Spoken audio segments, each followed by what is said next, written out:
Jadi pesan dari kita ya, jangan dijauhi penderita AIDS. Jangan dijauhi. Ya, jangan dijauhi penderita AIDS ya. Kenapa? Karena dengan kita merangkul, kita memberikan dukungan.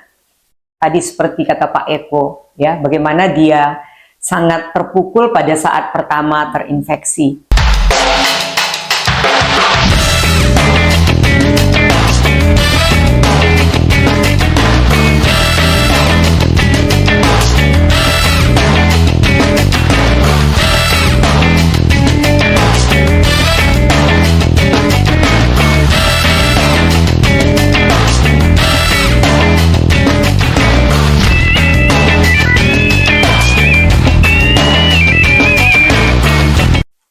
Halo sahabat Rumah Sakit Santa Elizabeth, selamat siang. Ketemu kembali bersama kami di sini. Saya Leni sebagai host, didampingi Lesmina Ibaho dalam podcast Obras Sepukes, obrolan santai seputar kesehatan Rumah Sakit Santa Elizabeth Medan. Oke, baik Kales, hari ini kita fokusnya lagi membahas mengenai AIDS, yang dimana hari ini kita peringati sebagai Hari AIDS Sedunia tanggal 1 Desember. Menurut Kales bagaimana itu tanggapan mengenai penyakit AIDS? Kalau menurut saya ya Kak Len, penyakit HIV AIDS ini salah satu penyakit yang menakutkan ya bagi bagi banyak orang di luar sana, masyarakat terutama belum memahami betul bagaimana cara penularan HIV AIDS ini dan bagaimana cara mengatasi untuk tidak tertular. Betul. Nah, makanya kita perlu bincang-bincang ini dengan ahlinya, Kak. Betul. Kita mau memperdalam bagaimana sih, apa sih yang menjadi efek apabila kita sudah terkena penyakit ini ya, Kak ya. Iya. Oke, nah makanya untuk itu Kak Les, di sini kita hadir, kita akan menggandeng nih ada dokter spesialis kita yang khusus kita bisa gali lebih dalam lagi, dan kebetulan hari ini ada yang spesial, kita ada mengundang salah seorang survivor kita yang bisa memberikan atau mentestimonikan ya terkait dari penyakit HIV AIDS ini. Langsung saja ya Kak Les, kita undang dokter kita, ada dokter Tambar. Ya. Kemarin selamat siang dokter. Selamat siang, Santa Elizabeth, Bu Leni. Baik, dan di sini dokter Tambar sebagai spesialis penyakit dalam sub konsultan ya, PTI ya, dokter penyakit tropis dan infeksi. Iya. Nah, dokter di sini selain bertugas di Rumah Sakit Santa Elizabeth Medan, dokter ini juga sebagai konselor di seluruh Sumatera Indonesia, Sumatera Utara ya. Nah, di sini dokter, kami juga sengaja ada mengundang Pak Eko. Selamat siang Pak Eko. Terima kasih. Terima kasih untuk waktunya. Sama-sama. Yang mohon izin, Pak Eko mungkin bisa memperkenalkan dirinya kepada sahabat Rumah Sakit Santa Elizabeth Medan. Oke, terima kasih atas waktunya. Dengan suatu kebanggaan buat saya dapat diundang untuk memberikan edukasi-edukasi kepada teman-teman yang ada di luaran terkait HIV dan AIDS. Kebetulan saya adalah orang yang hidup dengan HIV yang saat ini sudah mengakses ARV berjalan hampir 9 tahun. 9 tahun. Iya. Sudah sangat lama ya Pak ya. Iya. Oke, langsung masuk ke inti diskusi kita Pak. Kira-kira bagaimana pengalaman Bapak begitu mengetahui pertama sekali nih langsung didiagnosa sebagai mengidap HIV? Jadi kalau untuk bicara flashback ke belakang, saya mengetahui status di tahun 2016. Ketika itu saya masih tinggal di Kota Batam. Dibilang bagaimana rasanya, ya hancur, manusiawi. Jangankan mungkin HIV, kita kena tipes aja rasanya sedih gitu ya. Apalagi ketika itu saya pulang dari satu negara untuk balik ke Indonesia, saya harus melakukan tes dan hasilnya dinyatakan positif. Ya,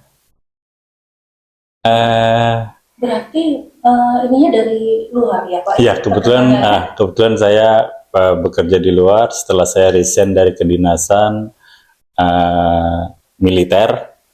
di tahun 2013 karena saya sempat berdinas sebagai militer di tahun 2005 sampai 2013. Jadi ketika saya resign dari kemiliteran, saya harus bekerja di luar negeri. Pulang dari luar negeri, saya awalnya hanya iseng-iseng aja. Teman mengajak, dia sebagai petugas lapangan untuk mengajak teman-temannya cek. Ya udah saya cek. Saya cek, pada masa itu ya hasilnya langsung keluar, ya dinyatakan saya positif. Ya kaget, kaget, ya pokoknya macam ya sudahlah gitu ya, tinggal nunggu matinya, Shock lah ya. tinggal nunggu matinya, tinggal nunggu kapan dipanggil Tuhan. Tapi lama kelamaan saya nggak mau berdiam seperti itu aja gitu. Saya Hidup harus dilanjutkan gitu ya. saya bergabung di komunitas, mencari tahu tentang HIV, pengetahuan tentang HIV, edukasi tentang HIV gitu. Begini Pak Eko, sebelum ada untuk melakukan pemeriksaan, berarti ada gejala nih yang sebelumnya Pak Eko rasakan. Iya. Gejala seperti apa ya Bapak rasakan? Jadi ketika saya udah mengetahui, jadi saya flashback, oh ya, saya berisiko pada masa itu. Saya melakukan faktor risiko yang menyebabkan virus tersebut ada dalam tubuh saya. Awalnya mungkin saya langsung flashback, gejala-gejala yang saya alamin, hal yang biasa pada umumnya manusia, di masyarakat, demam. Tapi saya flashback lagi, demam saya dalam sebulan itu mau 2-3 kali. Demam, minum obat, sembuh. Nanti demam lagi, minum obat, sembuh. Dan itu saya pikir hanya demam biasa, namanya saya capek kerja, ya udahlah, lagi capek kerja segala macam, diare, saya minum obat diare biasa. Ya udah, biasa aja. Tapi ketika saya melakukan cek, saya flashback, oh ternyata setelah saya mengetahui apa itu HIV, baru saya mengetahui, oh imun saya pada masa itu sudah diserang sama virus tersebut. Makanya saya imunnya rendah, gampang sakit, gampang diare, dan gampang masuk bakteri-bakteri dalam tubuh saya. Seperti itu. Baik Pak Eko, mungkin di sini dokter, seperti yang disampaikan dengan Pak Eko, bahwasanya pada saat ibunya mulai mungkin down ya, baru terkena bakteri ini. Kalau bisa tahu dokter, virus ini bakteri, penyakit atau apa sih? Iya. Kita sampaikan ini virus, bakteri atau penyakit atau apa? Oh iya. Jadi yang masuk ke dalam tubuh itu HIV itu adalah virus, jadi human immunodeficiency virus gitu. Jadi itu adalah salah satu jenis virus yang masuk ke dalam tubuh kita, ya, lewat itu tadi perilaku beresiko, ya. Perilaku beresiko itu antara lain misalnya hubungan seks yang dengan berganti-ganti pasangan, yang bukan dengan pasangannya, gitu ya. Bisa juga mungkin dari ibu-ibu, ya, yang dia positif HIV itu bisa menular kepada bayinya, gitu. Iya. Jadi sebetulnya lewat hubungan seks, kemudian tadi kontak darah ya atau transfusi, ya, kemudian dari ibu ke anaknya, itulah perilaku yang beresiko ataupun cara penularan dari virus HIV ini dari tubuh yang seorang sudah terinfeksi ke seorang yang belum terinfeksi gitu. Jadi cara penularannya seperti itu gitu. Oke, baik dokter, tadi disampaikan sama Pak Eko bahwasannya gejala yang dialami itu yang bolak-balik demam, kemudian sembuh, balik lagi gitu. Kira-kira apa sih ciri-ciri yang lebih detail untuk penyakit HIV ini, Dok? Ya, pada umumnya kalau dia pada saat awal terinfeksi, ya, awal terinfeksi itu ya seperti itu tadi, demam, ya, yang berulang-ulang. Tetapi pasien itu tidak aware gitu, tidak waspada dan tidak mengerti bahwa itu salah satu gejala dari virus ini. Ya, jadi sebetulnya ada namanya infeksi virus HIV akut. Ya, salah satu tandanya seperti itu tadi, demam, kemudian makan obat sembuh, seperti itu. Nah, mungkin itu terjadi beberapa minggu, sesudah itu tidak ada gejala apa-apa lagi. Tapi virus itu tetap ada di dalam tubuh, sampai nanti pada satu saat, karena virus ini menyerang sel imun kita yang namanya sel imun yang mengandung CD4 gitu ya. Jadi sel imunitas itu ada reseptor CD4-nya ya yang mengandung CD4. Nah, CD4 itu nanti atau CD4 itu menurun. Nah, pada saat imunitas ataupun CD4 itu menurun, maka gampanglah terinfeksi oleh kuman-kuman yang lain. Nah, disitulah bisa bakteri, bisa jamur, bisa parasit gitu. Sehingga orang-orang bisa terinfeksi di otak, ada toksoplasma namanya, ada infeksi jamur di paru yang disebut PCP, ada yang misalnya ini di mulut, jamur di mulut, ada kandidiasis mulut atau oral kandidiasis, ya. Nah, ya itulah nanti yang menyebabkan pasien itu menjadi kurus seperti itu, karena bisa juga menyebabkan diare, demam, itu semuanya nanti menyebabkan pasien kurus dan nafsu makan juga menurun. Penurunan berat badan yang sangat drastis. Ya, itu ya ciri yang khas. Tapi itu mungkin sudah pada stadium selanjutnya gitu ya. Jadi pada awal-awal sekali demam, tetapi pasien tidak begitu mengerti bahwa dia sudah terinfeksi. Berbeda dengan negara-negara maju. Kalau di negara maju, kalau dia beresiko, dia langsung melakukan tes seperti itu. Ya, mungkin makanya seperti itulah tadi Pak Eko tidak menyangka gitu ya. Jadi awalnya ya penyakit biasa gitu ya, ternyata begitu ada ajakan dari teman dari angkatannya, akhirnya iseng-iseng ternyata kena ya Pak ya gitu ya.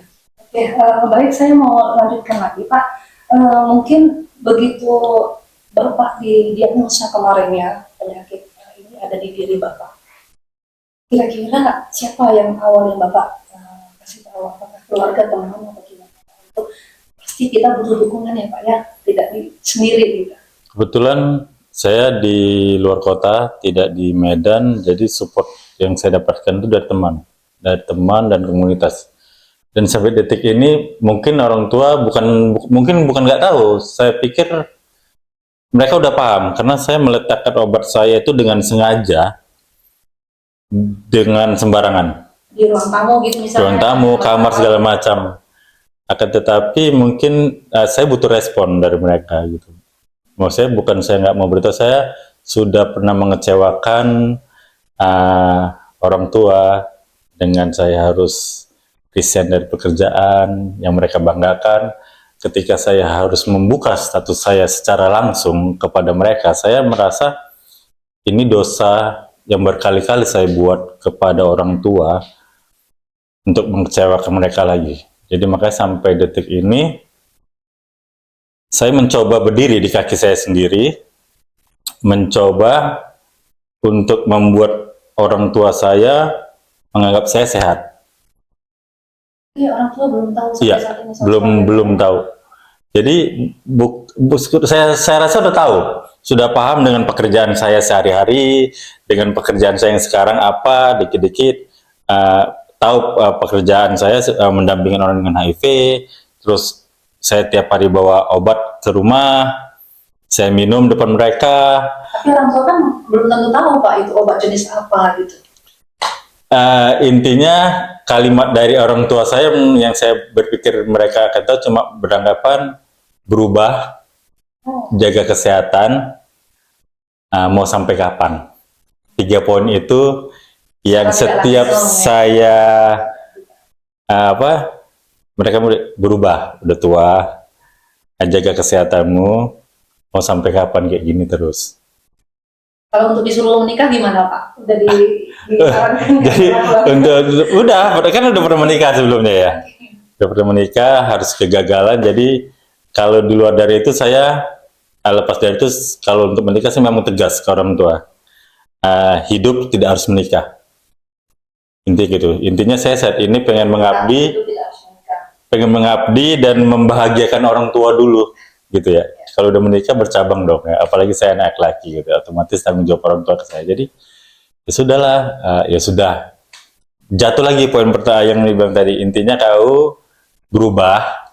Saya langsung mengambang, berubah ini apa gitu ya. Secara saya merasa baik-baik saja. Jadi dari situ saya beranggapan orang tua saya udah tahu nih siapa anaknya sebenarnya. Gitu.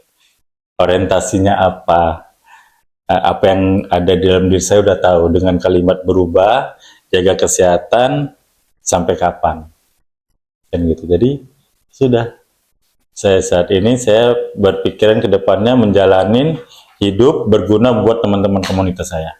Oke, baik. Berarti yang saya tangkap intinya keluarga tidak ada yang tahu dengan status Bapak, tetapi teman rekanan udah Iya. mulai Pak ya. Kalau bisa tahu mulai open statusnya ini Pak, mulai tahun berapa Pak? Hampir jalan 2 tahun ini saya mencoba untuk berdamai dengan diri. Saya berpikir saya bekerja di lingkungan sosial pendampingan orang dengan HIV, akan tetapi kalau dalam diri saya sendiri belum selesai, bagaimana saya bisa menolong teman-teman. Terkadang teman-teman yang baru tahu status, ketika kita memberi edukasi secara komunitas, dia akan berpikiran, abang bukan HIV, abang nggak akan tahu apa yang saya rasakan. Jadi ketika saya membuka status saya, baru kelaknya dapat. Itu Baru dia satu tahu kali, ya, seperasaan satu gitu ya. kali 24 jam itu chat-chat terus lah pokoknya, nanya pengalaman segala macam pokoknya. Ketika saya membuka status, iya, karena ketika saya sudah membuka status dengan teman komunitas yang baru tahu status, dia langsung dapat feel-nya, langsung dapat, oh iya, saya langsung bisa ngomong, Kak, yang kamu rasakan sekarang sudah saya rasakan duluan. Nah, itu poin besar saya ketika saya membuka status dengan sesama teman orang yang terinfeksi HIV. Tapi kalau dulu saya nggak mau berani, masih takut. Tapi berpikiran kok teman-teman tertutup malah menjauh, macam mengasingkan, karena dia berpikiran, ya abang itu kan bukan HIV, dia mencari orang yang membutuh support yang sesama nih, sama-sama orang yang terinfeksi HIV, bisa sharing segala macam. Nah, jadi dari situ saya belajar memahami teman-teman komunitas di luar sana. Oh, berarti saya harus berbuka diri sama mereka. Oke, kalau sesama komunitas pastilah kita ya itu istilahnya udah lebih sama-sama berjuang gitu ya Pak ya. Pertanyaan berikutnya Kak, begitu membuka status nih, pasti ada beberapa pro kontra. Kita tahu nih stigma masyarakat dokter bahwa penyakit AIDS ini kan sangat sangat serem ya, salah satunya tadi seperti yang di awal kita sampaikan juga, termasuk saya nih Pak, awalnya sebelum kerja di rumah sakit, istilahnya untuk B2 ini ya, B20. 20 ini rasanya kayaknya penyakit yang mematikan dan sangat menular gitu. Nah, pasti ada kesan tersendiri yang Bapak dapatkan begitu open status, ada beberapa mungkin teman yang menjadinya yang tadinya kompak mungkin menjauhkan diri atau gimana, ada mungkin kisah yang seperti itu. Saya lebih ke teknis saya dalam menyampaikan status saya ke teman-teman lingkungan saya, bukan dengan secara langsung saya HIV. Akan tetapi saya punya tahapan-tahapan, saya sentil-sentil terkait HIV, karena mereka tahu saya bekerja di dunia ini. Saya pulang bekerja, nongkrong, saya simpel-simpel dikit. Oh ya, tadi aku baru dampingin orang dengan HIV. Saya pengen tahu dong respon mereka seperti apa. Awalnya ya, kau awas tertular, awas begini-begini. Nanti kau tertular lo, kok katanya bla bla bla. Hati-hati lo, cari kerjaan lain lah, bahaya nih kerjaanmu gini-gini. Nanti kami tertular juga. Oh, berarti belum paham dong terkait HIV. Saya masukin dikit-dikit edukasi. Apa yang tertular, bla bla bla bla bla bla, kan seperti ini. Setelah paham, next selanjutnya jumpa nongkrong, baru saya bilang, kalian nggak usah jauh-jauh lihat orang dengan HIV. Teman kalian ini HIV sudah hampir kaget. Lu serius katanya? Kok sehat? Lu serius kok? Lu serius? Nggak pernah kau sakit? Nggak pernah masuk rumah sakit? Orang HIV itu hitam, kurus, apa segala macam. Ya itu tadi. Banyak sekarang media kan. Kita searching orang HIV, pasti yang dapat kurus, terlentang, tertidur, ceking segala macam gitu kan. Jadi ya itu yang kalian lihat, ini realnya saya bilang gitu. Jadi oh ya udahlah, aku jadi malah lebih care, lebih aware ketika sudah mau jamnya minum obat, mereka tuh yang bising. minum vitamin kau tuh, minum vitamin kecantikan kau tuh segala macam. Minum tuh suplemenmu gitu kan. Kalau depan umum minum suplemenmu gitu segala macam. Jadi ya alhamdulillah itu tadi ada tahapan-tahapan kita memberitahu seseorang yang belum paham terkait HIV itu ada tekniknya. Jangan langsung tek gua HIV ya langsung kabur dong. Secara dia belum tahu karena belum kita nggak bisa salahkan karena dia belum paham terkait HIV. Itu yang terjadi stigma di masyarakat. Dilemanya is okay, masyarakat yang belum tahu terkait HIV dia menstigma. Tetapi yang kami sedihkan, dia tahu nih HIV itu apa, dia tahu pencegahannya, dia tahu penularannya, tapi dia masih melakukan stigma, diskriminasi. Itu yang kami maksudnya, ya tetap dia mengasingkan kita. Padahal dia tahu nih, menularnya nggak segampang yang dia pikirkan gitu ya. Tapi tetap aja nggak mau berteman sama kita. Iya. Jadi itu hal-hal yang di Indonesia sendiri masih terkait stigma itu. Kenapa kita masih bukan nggak mau depan panggung besar kita buka status, pengen banget. Tapi resiko sangat besar bukan di diri. Kalau mikirin diri sendiri gampang, tapi kita punya keluarga, punya kakak, punya adik, punya wawa, lingkungan sekitar yang efeknya bukan ke kita, efeknya ke keluarga. Jadi itu dia yang kita jaga. Kenapa buka statusnya itu tidak secara global gitu segala macam. Baik Pak Eko, di sini dokter seperti yang disampaikan oleh Pak Eko barusan yang kita dengar dari dokter sendiri, bagaimana sih cara kita mengedukasi ke masyarakat ya, khususnya sahabat rumah sakit Santa Elizabeth terhadap penyakit AIDS yang kita bahas sekarang. Maksudnya cara mengedukasi mengenai cara penyakit ini, cara penularannya atau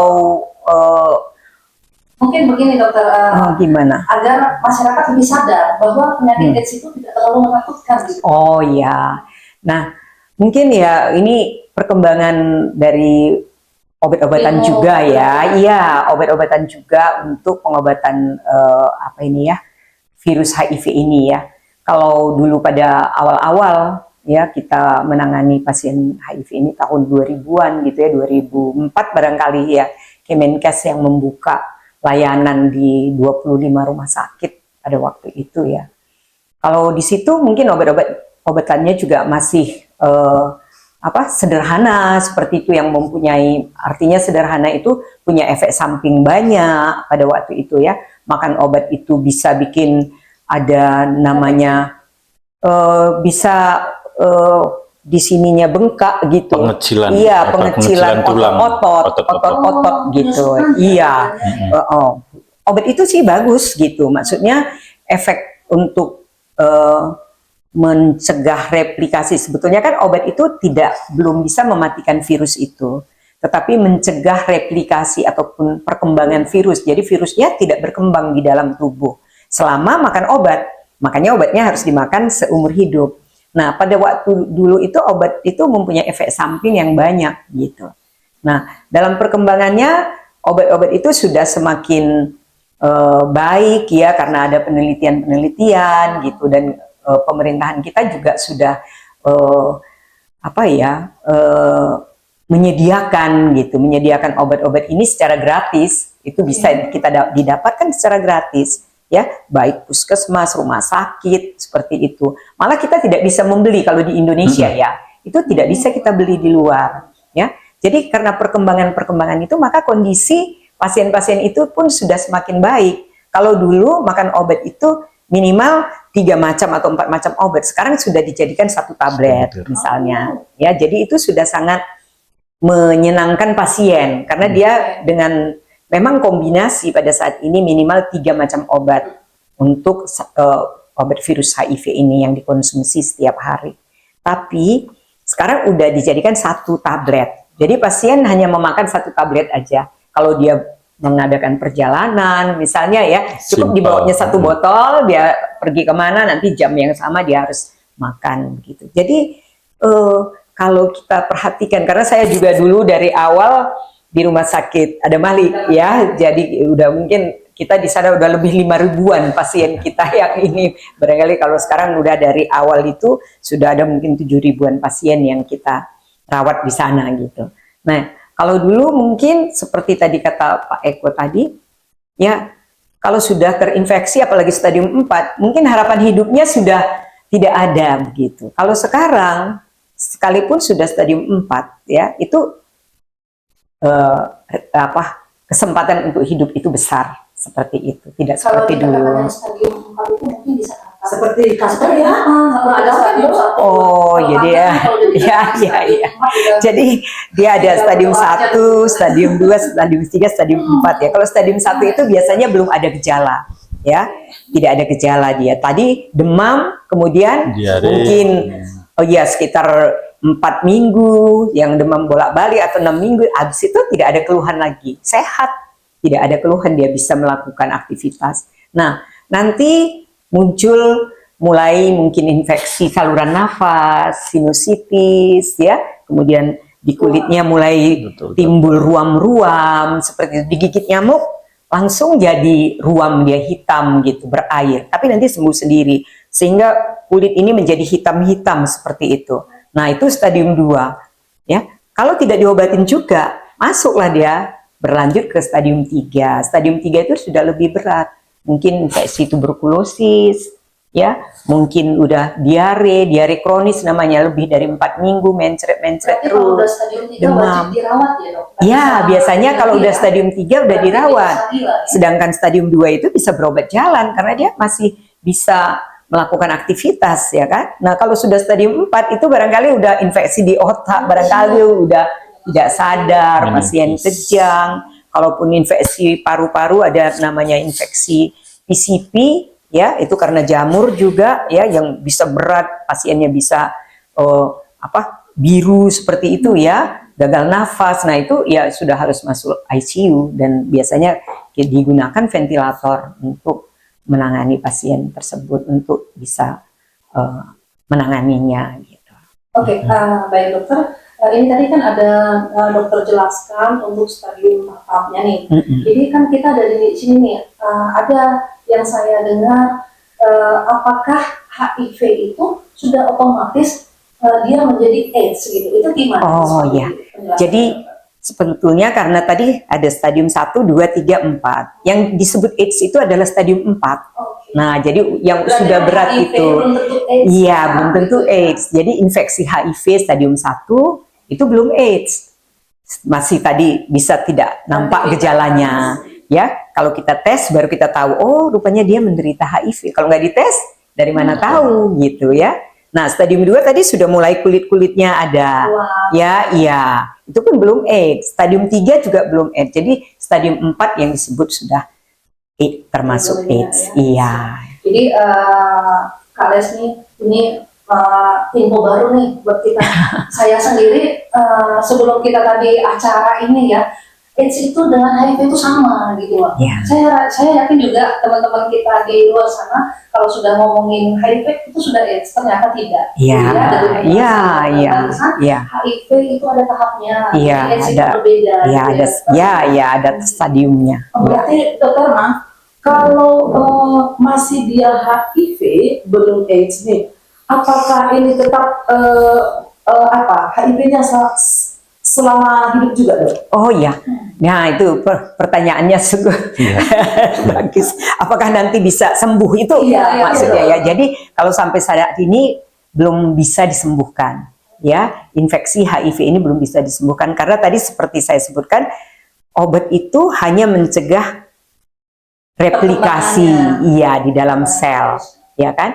Tetapi virus ini dia bersembunyi dia. Jadi yang di dalam yang melakukan replikasi ataupun perbanyakan ya multiplikasi itu yang bisa dihambat oleh obat ini. Tetapi yang ada di dalam jaringan-jaringan limfoid namanya ya di dalam tubuh kita itu tidak bisa dicapai oleh obat ini gitu. Ya memang ada penelitian-penelitian terus berlanjut penelitian.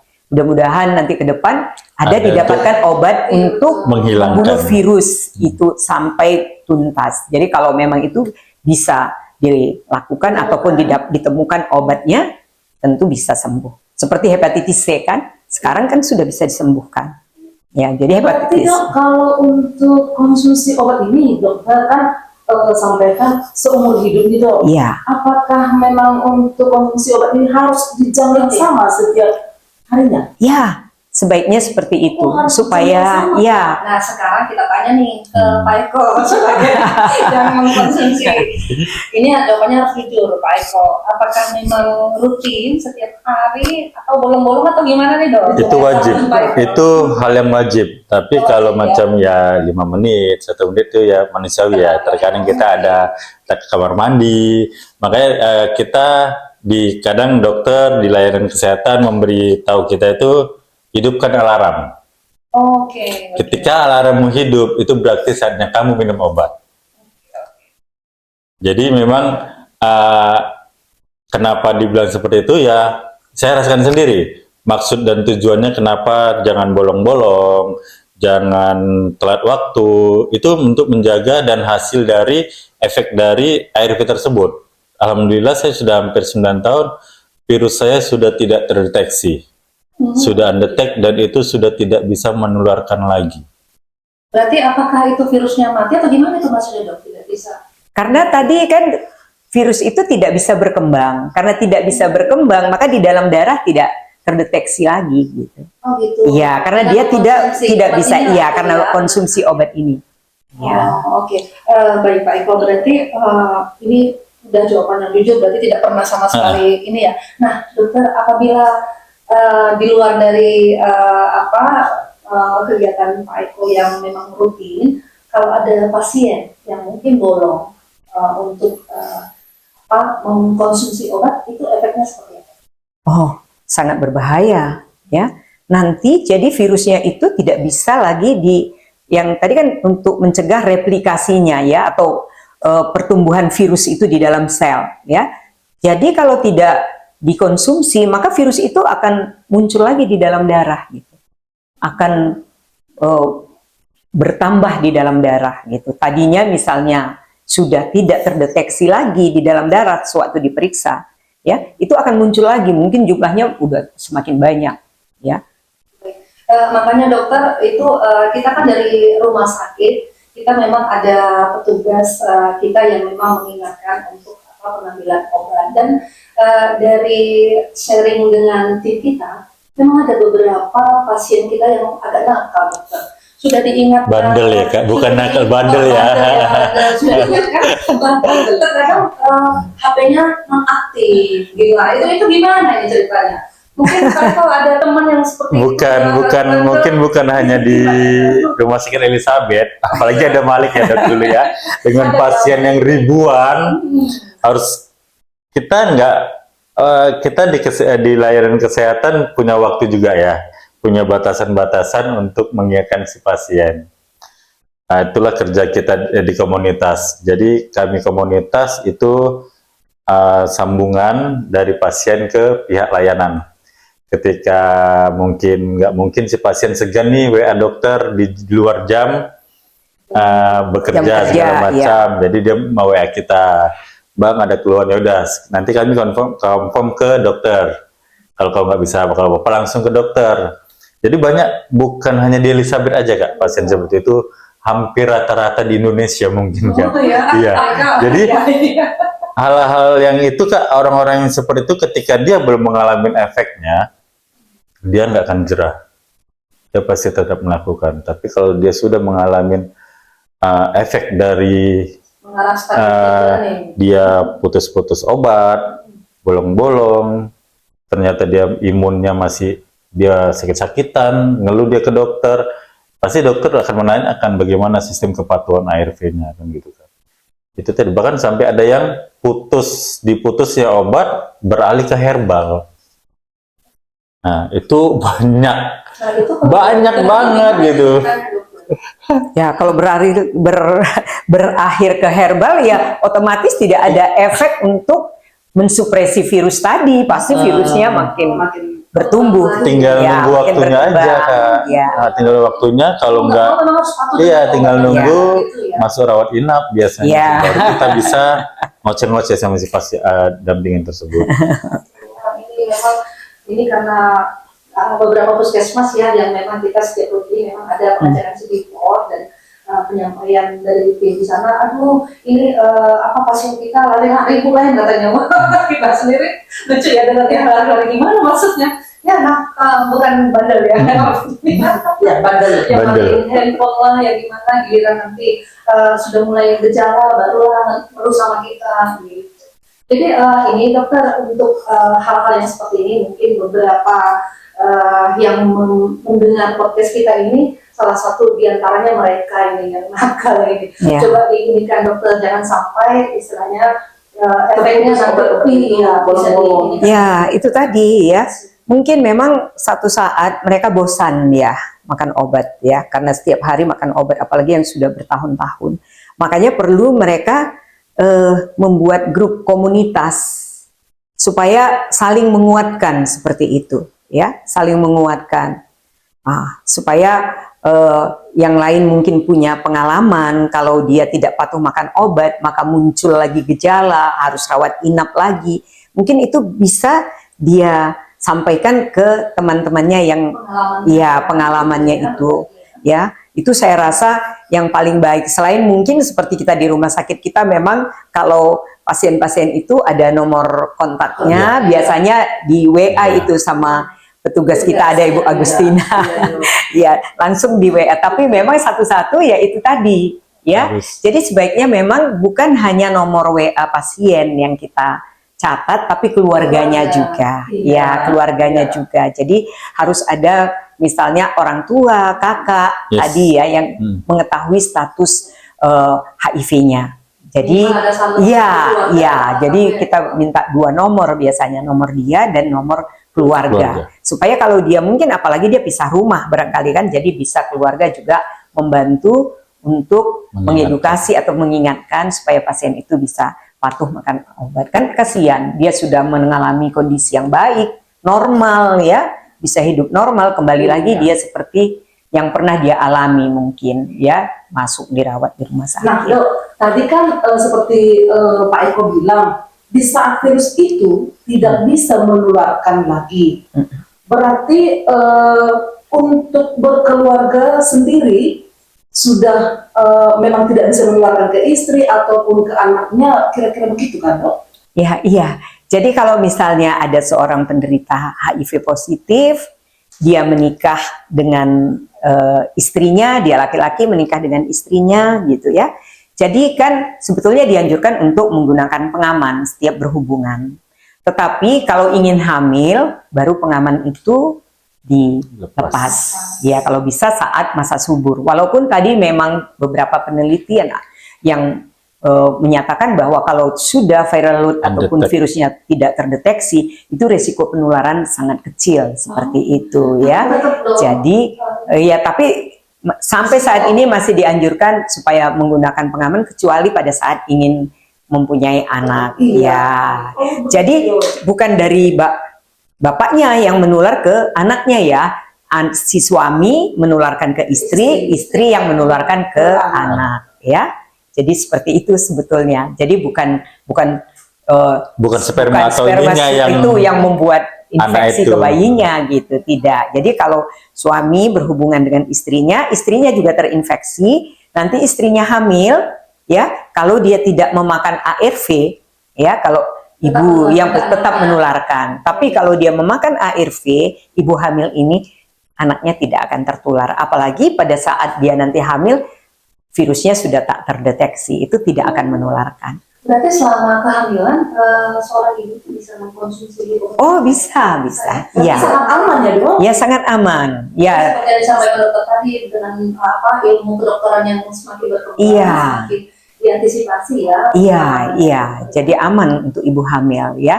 Ada yang tidak aman, ya mungkin pada trimester pertama, 3 bulan pertama itu tidak boleh diberikan seperti itu. Ada beberapa obat yang seperti itu, gitu ya. Tetapi pada umumnya aman dikonsumsi oleh ibu hamil. Oke, dokter. Baik, dokter, dari pengalaman dokter nih sebagai konsultan kita ya. Dari kalangan mana sih dokter sebenarnya yang lebih banyak ini untuk penyakit HIV/AIDS? Ya, tadi udah Pak Eko nyatakan tadi. Kalau sekarang dulu ya, sebetulnya yang awal-awal itu adalah orang-orang yang berisiko tinggi itu ya, mungkin PSK, pengguna narkotika, ya. Nah itu pada awal-awal. Tetapi kemudian berubah trennya, ya, ibu rumah tangga, ibu rumah tangga, ya. Jadi ibu rumah tangga kalau dulu kan pengguna itu, kemudian dia menikah, ya.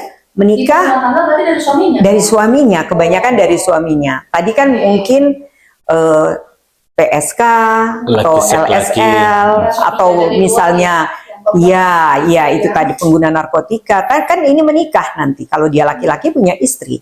Nah, akhirnya ibu rumah tangga yang banyak terkena, ya kan? Kemudian belakangan ini memang sudah karena tes juga sudah banyak dilakukan, maka sekarang mungkin LSL tadi sudah meningkat lagi saat ini. Apa itu LSL itu? Lelaki seks lelaki. Iya. Di kalangan mungkin bisa Bapak jelaskan seperti yang tadi kita ini seberapa tinggi di kalangan Jadi memang kita kemarin baru seminar juga sama salah satu dokter studi di salah satu fakultas Kota Medan.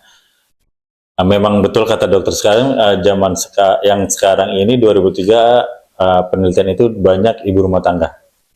Makanya kita berpikir apa yang distigma dan diskriminasi sama kita orang dengan HIV.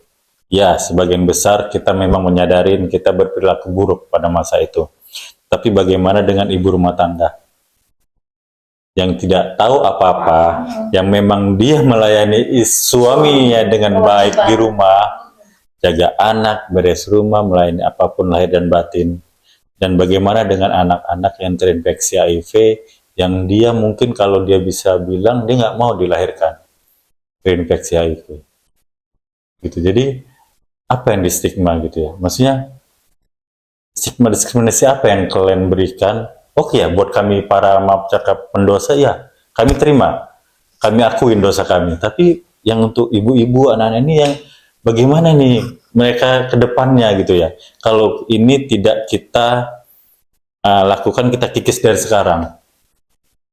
Gitu. Jadi yang kami bilang tadi, LSL dan LSL itu tadi hubungan sesama jenis, sesama lelaki, yang notabene tidak sesuai dengan ini kesehatan seks ya dok, pada tempatnya, dan tidak melakukan safety dan tidak menggunakan kondom. Apalagi sekarang PrEP sudah ada, pencegahan untuk HIV sudah ada. Ya ayo, apa yang diberikan pemerintah, Kementerian Kesehatan, kita manfaatin, toh gratis. Terkadang kesadaran kita di luar sana yang masih kurang ya? Bukan kurang Kak, bodoh amat. Karena dia merasa nggak akan ada nih di lingkungan keluargaku, nggak akan ada lah, kecuali dia sudah ada di lingkungan keluarga dia baru sibuk mencari tahu. Kalau dia tidak ada di lingkungan keluarganya, di luar dari layanan kesehatan, nggak mungkin lah, istri suamiku baik, anakku baik, nggak mungkin lah ada HIV di keluarga kami, bla bla bla. Itu yang terjadi di masyarakat. Tapi kalau sudah ada satu, jangankan keluarga inti, keponakannya aja dirawat, dia ada Malik, terinfeksi HIV, hebohnya mau mampus. Untuk mencari tahu cara penularannya, ketakutan mereka, kecemasan, sampai semua tuh dokter Tamar sendiri. Berarti masih tinggi. Iya, di luar konselor, di luar pas konseling itu semua harus wajib ikut biar tahu. Karena mereka sendiri takut, untuk menjaganya aja mereka takut. Tapi kalau udah kayak gitu mereka mau cari tahu. Oh, seperti ini ya udah, berarti tahu ya. Jadi harus macam bukan kita mau kena ya, tapi harus ada yang kena dulu nih baru lo mau tahu gitu. Ya jangan gitu juga dong gitu ya. Gitu tadi. Jadi hal-hal seperti itu yang di masyarakat sekarang banyak gitu. Di kalangan masyarakat nih, saya tembak nih sekarang untuk para pelajar. Tingkatnya gimana nih untuk di pelajar, baik itu di universitas maupun di sekolah-sekolah? Kita tidak menginikan pelajar atau universitasnya, tapi kita lebih ke umur sama orientasinya gitu ya. Pelajar ya nggak mesti pelajar juga kan, pekerja banyak apa segala macam, karena virus ini tidak memandang usia, umur, jabatan ataupun ras atau suku dan agama. Kan tetapi kita lebih ke bagaimana ini kita untuk mengatasi penularan di, kalau bahasa sekarang, di anak Gen Z ya. Itu tadi, edukasi-edukasi yang kita berikan, ayo, jangan hanya dilihat, terus dunia udah makin berkembang, aplikasi-aplikasi, handphone-handphone sudah makin canggih, makin gampang. Zaman sekarang, maaf cakap, tidak ada lagi pekerja seks wanita di jalanan. Itu sudah sangat jarang. Mereka di kosan, Pakai aplikasi pakai ya. aplikasi, nyaman, nggak kena angin malam, nggak Tinggal macam. order gitu Ya, ya. begitu juga dengan kita, komunitas kita yang gay atau lesel. Janjian pakai ini, udah di satu tempat. Nggak enak nih pakai kondom, nggak terasa, bla bla, itu alasan yang klasik menurut saya. Ya memang itu dulu saya lakukan. Itu saya lakukan, saya akuin, saya lakukan. Nggak enak lah berhubungan pakai kondom, nggak terasa lah. Cuma saya berpikir ketika saya sudah terinfeksi, alangkah bodohnya lah saya dulu. Mungkin itu tadi, ketidaktahuan dan masa bodohnya terkait edukasi yang membuat saya terinfeksi HIV. Kalau saya tahu pencegahannya dulu, tahu penularan seperti apa, mungkin saya tidak akan terinfeksi HIV. Berarti kalau dilihat dari penyampaian Bapak ini, apa kita mungkin pemerintah kita, dokter, apa kurang melakukan edukasi atau gimana, dokter? Ya, Ya, terus terang aja ya, karena pengetahuan ini yang harus kita sebarkan. ya harusnya ya memang semua bukan hanya pemerintah barangkali ya. Lembaga sosial masyarakat, ya sektor swasta, rumah sakit juga ya harus mungkin peduli ya. Peduli terhadap kondisi kita saat ini gitu ya, terutama untuk seperti tadi anak-anak sekolah ya, anak-anak kuliahan ataupun pekerja-pekerja, supaya dia mengerti bagaimana cara pencegahannya supaya kasus kita ini harus ya Nah, kalau dikatakan harus menurun, menurun. berarti ada bisa kita informasikan nggak, dok? Kira-kira data pasien yang terinfeksi dengan penyakit ini di Sumatera Utara?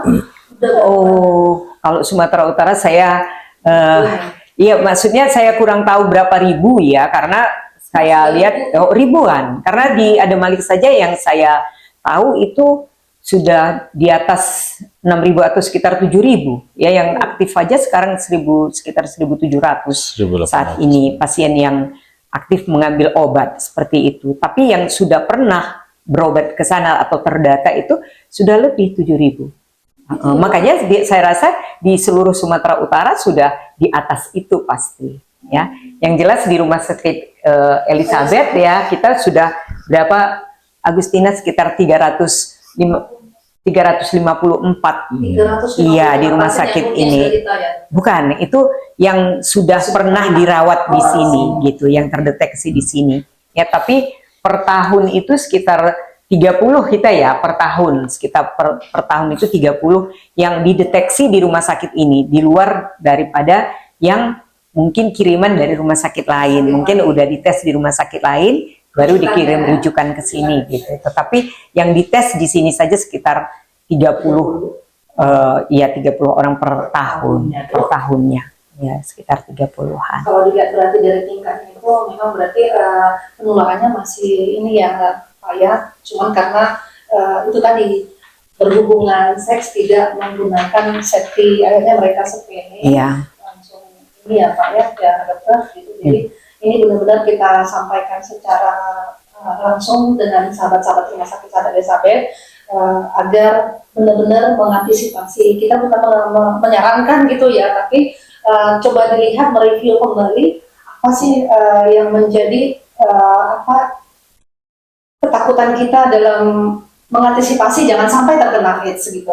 Tetapi yang seperti kalau sudah terlanjur, udah terkena, ya kita ada beberapa langkah yang mungkin di sini ada dokter dan ada beberapa rumah sakit yang bisa kita ajak sebagai mendampingi kita ya dokter untuk menjalani pengobatan ini gitu. Ya. Oke. Mungkin ada lagi yang ditambahkan pertanyaan-pertanyaan dari ini Kak Lesmi, tambahkan dari kita sebelum kita tutup nih acara kita. Kayaknya topik kita pada hari ini sangat biasa. menarik ya, Kak Leni ya. Sampai saya tadi mendengar ini ya, banyak pengetahuan yang ini yang kita dapat ya dari langsung dari survivor, dari pakarnya. betul yang langsung edukasi gitu Ya. ya Kak ya. Oke, baik dokter, sebelum kita menutup acara ini, mungkin dari dokter dan Pak Eko bisa disampaikan kepada sahabat Rumah Sakit Santa Elizabeth apa yang menjadi pesan dari dokter untuk sahabat-sahabat kita. Oh ya, baik Bu Leni.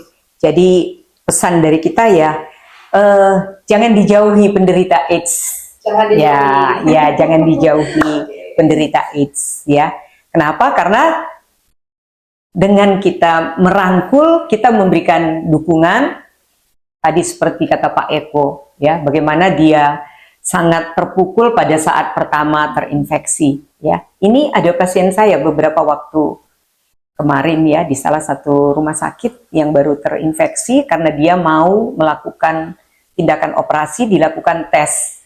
Dia didampingi oleh ibunya, ya, ibunya menangis, ya. Menangis sejadi-jadinya di samping anaknya karena anaknya tadi terinfeksi. Nah, positif ya.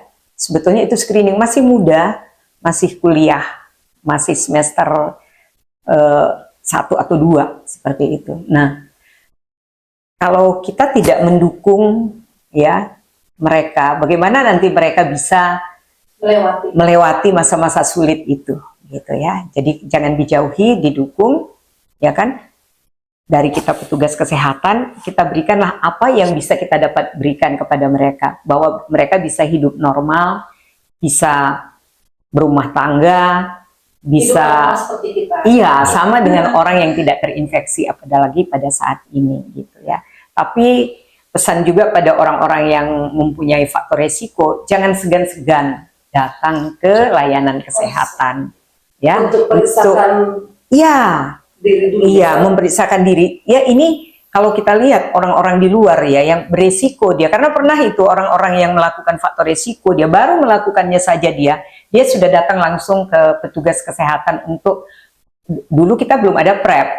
Ya, kita dulu belum ada PrEP ya. Mereka langsung mau melakukan tes karena dia sudah melakukan faktor resiko seperti itu. Jadi maunya waspadalah gitu. Kalau orang yang memang mempunyai perilaku beresiko langsung datang ke layanan kesehatan karena semua layanan kesehatan sekarang di puskesmas dimanapun di seluruh Indonesia itu sudah ada layanan itu ya, dan itu sudah link ya, terlink di seluruh Indonesia melalui SIHA ya, melalui SIHA itu udah terlink. Jadi kalau dia di Kalimantan Barat dia positif, dia pindah ke Medan, itu kita sudah bisa tahu datanya ya, kita bisa layani dan kita mau bisa tahu datanya. Artinya datanya dia kapan dilakukan tes, apa riwayatnya langsung kita apa obat-obat yang dia konsumsi seperti itu. Jadi kalau dia misalnya di sana dapat obat, dia datang ke Medan, kita sudah bisa memberikan obat yang sama gitu, karena datanya sudah ada. Begitu pedulinya pemerintah terhadap penderita HIV/AIDS. Mungkin tadi belum kita ungkapkan ya Pak Eko. Jadi tidak perlu takut. Seperti itu ya, di layanan di seluruh Indonesia itu kalau ada layanan VCT ya itu sudah ada data-data yang bisa kita dapatkan secara online. Iya. Ya. Baik dokter, berarti dari dokternya jangan takut dan kita rangkul bagi penderita HIV dan satu lagi bagi teman-teman yang memang jangan sungkan ya untuk konsultasi, khususnya ada di sini dokter kita dapat tambah. Ke Pak Eko-nya mungkin bisa kasih pesan Pak. Kalau dari saya sendiri, saya selalu mengatakan HIV dan AIDS memang bukan teman kita. Tetapi kami orang yang dengan HIV adalah teman dan saudara Anda. Jadi jauhin virusnya bukan orangnya. Betul. Jauhi virusnya bukan orangnya. Iya. Mantap nih. Nah, itu semboyan kita orang yang terinfeksi HIV gitu. Itu saja Pak. Ya, itu cukup. Sedikit tapi sangat mendalam loh. sebenarnya untuk mempertegas apa yang disampaikan dokter tadi, jangan dijauhin, begitu ya. Oke, baik para sahabat Rumah Sakit Santa Elizabeth, di sini kami juga mau menyampaikan bahwasanya jangan sungkan untuk berkonsultasi. Yang kebetulan di sini kita ada dokter kita yang memang sebagai konseling kita ya, ini dengan jam prakteknya di hari Senin sampai Jumat di pukul 8 sampai pukul 9 pagi ya dokter ya. Oke, baik, terima kasih Dokter Tambah, terima kasih Pak Eko. Sama-sama. Terima kasih Kak Lesmi. Nah di sini benar-benar dapat pembelajaran yang luar biasa ya Kak Les terkait dari analis bincang-bincang kita siang hari ini. Betul sekali Kak Leni. Saya dapat ilmu yang banyak nih dari Dokter Tambah sendiri, dan pengalaman dari Pak Eko membuka wawasan saya. Oh, Menjauhkan stigma jelek itu ya, ternyata tidak semenakutkan itu gitu ya, asal kita seperti yang disampaikan dokter tadi, kalau sudah terkena virus ini rutinlah meminum obat, ya kan Pak Eko? Iya. Nah itu Kak Len.